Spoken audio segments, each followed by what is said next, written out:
Accountability commission को इसलिए disband कर दिया गया है ताकि भारतीय जनता पार्टी के जो मिनिस्टर्स हैं, जो एमएलएस रहे हैं,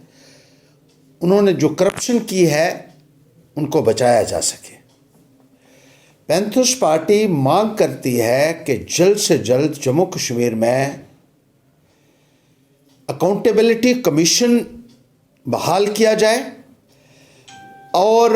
उन मंत्रियों की, विधायकों की इंक्वायरी अकाउंटेबिलिटी कमीशन के माध्यम से हो जिनके बारे में अक्सर भ्रष्टाचार के अनगिनत आरोप पिछले 6 सालों से लगाए जाते रहे हैं। और जब तक अकाउंटेबिलिटी कमीशन का गठन नहीं हो जाता है, हम लेफ्टिनेंट गवर्नर महोदय से अपील करना चाहते हैं कि एक कमीशन ऑफ इंक्वायरी बिठाया जाए, क्योंकि भारी पैमाने के ऊपर सरकारी खजाने की लूट हुई है पिछले 6-7 वर्षों में। सरकारी ज़मीनों के ऊपर नेताओं द्वारा कब्जे किए गए, जंगलात की ज़मीनों के ऊपर कब्जे किए गए, इंश्योरेंस स्कैम्स यहाँ हुए, फॉरेस्ट डिपार्टमेंट में, हेल्थ डिपार्टमेंट में, पावर डिपार्टमेंट में,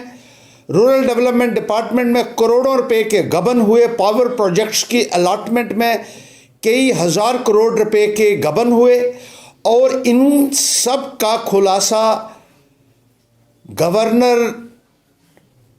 जो मलिक रहे हैं उन्होंने किया बार बार, और उन्होंने ये भी कहा था कि उनको भी ब्राइब देने की कोशिश की गई।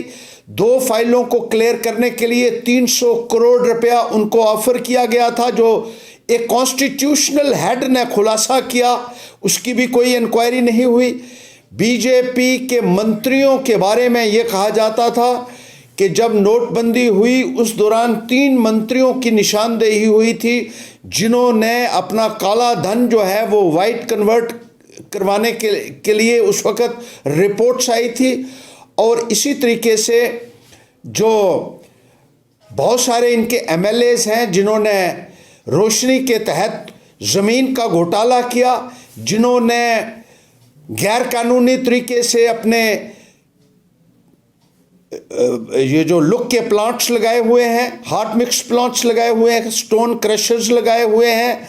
और ब्रिक किलन्स लगाए हुए हैं, और बहुत सारी शिकायतें इनको कोडल फॉर्मेलिटीज़ की वायलेशन की भी लगी हैं। बहुत सारे ऐसे एमएल और ऊपर से अकाउंटेबल और एक